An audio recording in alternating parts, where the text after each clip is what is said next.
तो देखिपे आज मु मंजार गोटे बढ़िया तरकारी बनैबी। तो बिना प्याज रे आज मु तरकारी बनैबी। तो देखिपे मंजा एठी मु काटी नहीं अल्प।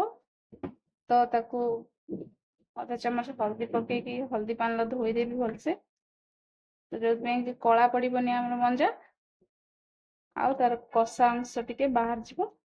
तो हल्दी पान धोईदे तो एमती धोईदेवी। तो देखिपे ये गोटे बड़ साइज बैगन पकईनेबी। तो काटी नहीं आउ दुईटा छोट साइज सारू। तो सारू पकेले बहुत बढ़िया लगे। आ गोटे बड़ आलू आउ अल्प किछि जह्नी। तो चलते फास्ट एक भलसे सब परिवा को धोई नेबी।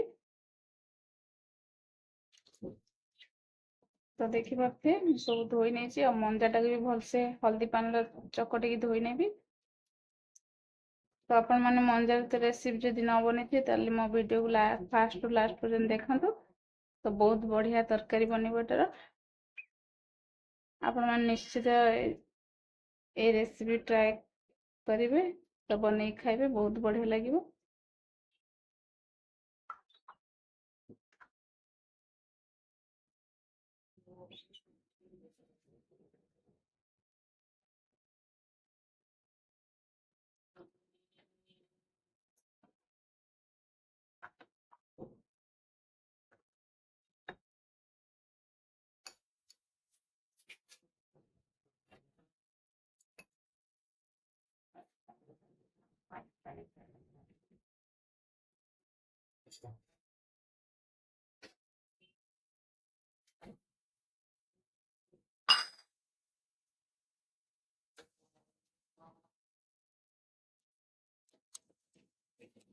देखिए मैं सब परिवा को धोई नहीं। तो चलते फास्ट एक फास्ट संतुली नवा। देखिए संतुल गोटे चामच पाख तेल पकई नेबी। तो देखिए तेल आमर गरम हो सारी मैं पकई नेबी सब परिवा को।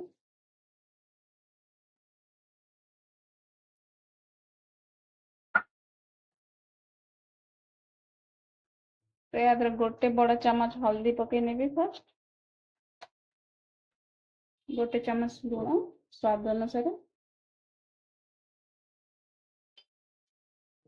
मैं मिक्स करने भी। तो आम जह्नीटा बहुत जल्दी सीझीज। तो मंजाटा टे टाइम लगे सीझा को।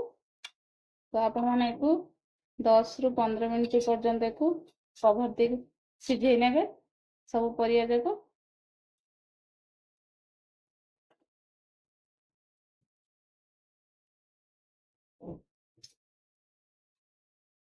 तो देखिए ये कभर दे 10 ରୁ 15 मिनट सीझे ने परिवा।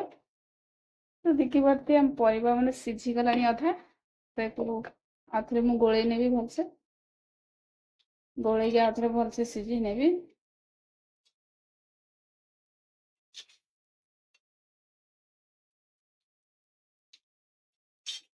आ 5 ରୁ 10 मिनट को सीझे नेबी।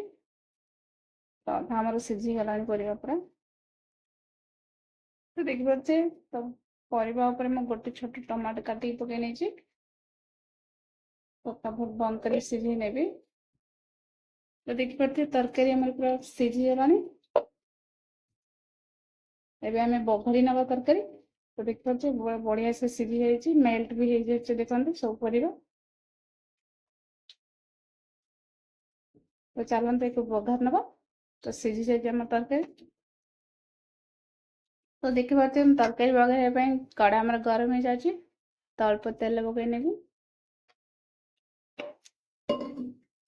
तो देखिए तेल गरम हो जाए गोटे चामच फुटन पकई नेबी। आम अल्प जीरा पकई नहीं। दुटा शुखला लंका। देखिए 4टा बड़ी पकई नहीं। तो गुंड करके तो बड़ी पकई बहुत बढ़िया लगे। तो आप बिना प्याज कर बड़ी निश्चित पकड़े आम साधा तरकारी बहुत बढ़िया लगे। तो बड़ी के फ्राए कर ना हवा जाए। तो देखिए बड़ी मारे हो सारी मैं गोटे टमाटो पकई नेबी। टमाटो सीझा जाए कि फ्राए करने। देखिए आधा चामच लंका गुंड पकई नहीं। आधा चामच जीरा गुंड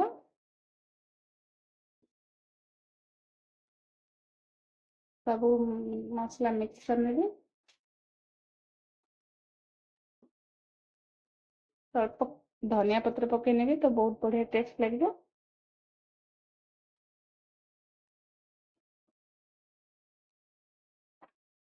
ତ ଦେଖିପାରୁଥିବେ ମସଲାରେ ହେଇଯାଇଛି। ମୁଁ ଏବେ ପରିବା ପକେଇ ନେବି।